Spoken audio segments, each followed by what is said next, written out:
Giuseppe Romano, presidente Ambi Veneto, una stagione che rischia di partire proprio male.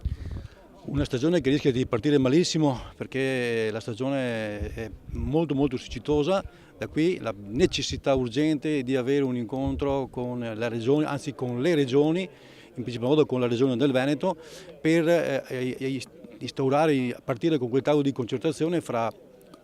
usufruttori, concessionari e consorzi di bonifica che sono gli utilizzatori, per trovare un sistema di gestire assieme questo momento di difficoltà. Questo vale per tutto il Veneto, in principal modo vale soprattutto per l'Adige, perché con l'Adige dovremo aprire anche un tavolo assieme al Trentino, perché è alla provincia di Trento e alla provincia di Bolzano, cosa non semplice, per cui abbiamo chiesto questa mattina, parlando con l'assessore Pan, gli ho anticipato la nostra richiesta di convocare urgentemente questo tavolo, perché è fondamentale aprire questo tavolo per poi iniziare dei percorsi di ulteriori ragionamenti di razionalizzazione dell'uso dell'acqua. Anche sulla qualità dell'acqua, la questione FAS, l'Adige potrebbe rappresentare un'alternativa.